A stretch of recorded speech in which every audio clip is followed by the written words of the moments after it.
Hello friends, good afternoon. आज है गोवर्धन और मैं बना रही हूँ आज चूरमा, क्योंकि हमारे यहाँ पे चूरमा बनता है। और अब की बार एक दिन बीच में छोड़ करके गोवर्धन जी का की पूजा होने लगी है, नहीं तो वैसे कल 21 तारीख को हो जानी थी।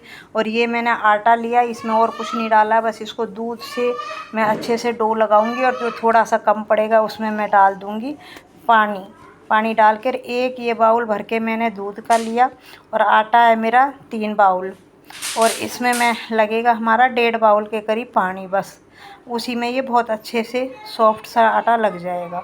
ये देखो, दूध डालने के बाद में ना बहुत ही टेस्टी सा हो जाता है और सॉफ्ट रोटियां बनती हैं, और फिर सॉफ्ट ही बनता है उसका चूरमा। मैं बनाऊंगी अपने चूरमे को मिक्सी में, क्योंकि मेरे से हाथ से नहीं बनता, मैं हाथ से नहीं बना पाती, मेरे हाथ हो जाते हैं बहुत ज़्यादा, जलने लग जाते हैं 2-3 दिन तक, इसलिए। और मेरे बेटे को पसंद है हाथ का बना हुआ, लेकिन मैं आज मिक्सी में बनाऊंगी इसलिए। ये देखो, ये मैं अभी आटा लगाऊंगी, ये मैंने दूध में लगा लिया, और अब इसमें बचे हुए में हम पानी डाल के इसको एक सॉफ्ट सा डो बना लेंगे। ये देखो, इसको अच्छे से मस के और इसको बना देंगे एक सॉफ्ट सा डो, जो ना ज़्यादा टाइट हो और ना ज़्यादा ढीला हो। ये देखो, और फिर हम ये देखो, और इसको अच्छे से लगा करके और इसको रख देंगे फिर हम 10-15 मिनट रेस्ट करने के लिए, जिससे ये जो आटा है वो एक अच्छे से मैश हो जाएगा और फूल जाएगा, फूल के अच्छे से वो हो जाएगा। इसको हम ढक के रख देंगे। ये देखो, ये सॉफ्ट है, ना टाइट है ना बहुत ज़्यादा सॉफ्ट है, पतला भी नहीं है। ये देखो, अब इसको हम ढक देंगे कपड़े से और इसको हम रख देंगे 10-15 मिनट के। अब हम बनाएंगे रोटियां। थोड़ी सी रोटी बनाएंगे हम मोटी मोटी, पतली रोटी नहीं बनाएंगे। पतली रोटी के में ना फिर थोड़ा सा टाइट सा हो जाता है, मोटी रोटी का सॉफ्ट बनता है। और आज तो मैंने इसमें दूध डाला है तो और भी सॉफ्ट बनेगा। ये देखो, ये हम रोटी बना लेंगे अपनी मोटी, थोड़ी सी मोटी मोटी, बहुत मोटी भी नहीं बहुत पतली भी नहीं, मतलब कि मीडियम साइज की, जैसे हम कभी गांव में चूल्हे की खाते थे। अब चूल्हा तो यहाँ पे है नहीं, तो हमें तो गैस पे ही सेकनी पड़ेगी।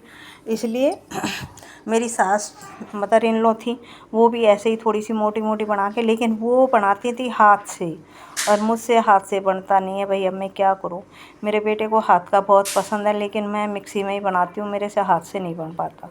इसलिए ये देखो, इन रोटियों को हम बहुत अच्छे से सेक लेंगे उल्ट पुल्ट करके, और सेकने के बाद में ये देखो इकट्ठी कर लेंगे। मैंने बनाई 8-9 रोटियां मोटी मोटी, और अब हम इसको फिर मिक्सी में इसके टुकड़े टुकड़े करके थोड़ी सी ठंडी करके फिर हम इसको मिक्सी में पीसेंगे। बहुत ज़्यादा गर्म मिक्सी में डालने से ना वो सारा मिक्सी के चिपक जाता है, इसलिए थोड़ी सी ठंडी हो जाएंगी फिर हम इसको मिक्सी में डालेंगे। ये मैंने दूसरी रोटी डाल दी अपने तवे के ऊपर। अब ये हम यहाँ पे रोटियों को तोड़ लेंगे, ये थोड़ी सी ठंडी हो गई हैं, और अब मैं इसको मिक्सी में पीस लूँगी। ये देखो, ये हम इसमें डाल देंगे टुकड़े करके, और अब हम इसको मिक्सी में पीस देंगे। और ये मिक्सी में जब भी 2 सेकंड भी नहीं लगते, इतनी जल्दी फटाफट हो जाती हैं। ये देखो, बची हुई भी डाल दी अब हमने इसमें दोबारा, और ये हो गया हमारा सारा। और अब मैं डाल दूँगी इसमें बूरा, जो मैंने छान के रखी थी, और ये मैंने डाल दिया इसमें घी, जो मैंने अपने घर का निकाल रखा था, जो मैं निकाल लेती हूँ मड़ाई से अपनी से, वो वाला। और अब आ गया मेरा बेटा, उसने हाथ से अच्छे से तेज़ मुट्ठी भर भर के वो फटाफट इसको मिला दिया सारे को, क्योंकि थोड़ा सा गर्म तो अभी था ही वो। ये देखो, ये देखो कैसे उसके हाथ में से घी निकलने लग रहा है। खूब सारा घी डाल कर ये बहुत अच्छे से बन गया। अब हम करेंगे गोवर्धन जी की पूजा की तैयारी। ये हमने लगा दी थाली, ये लड्डू 2 लड्डू बनाए हमने अपने चूरमे के, और ये एक मटकी में डाली मैंने दही, हमारे दूध दही दोनों यूज होती हैं गोवर्धन जी पे। और ये हमने टीका किया, प्रसाद लिया, और मैंने अपने हस्बैंड को टीका किया, बच्चे को टीका किया। ये देखो, और जोत जलाई, ये सारा हमने किया। एक परिक्रमा भी लगाएंगे अभी हम गोवर्धन जी महाराज की।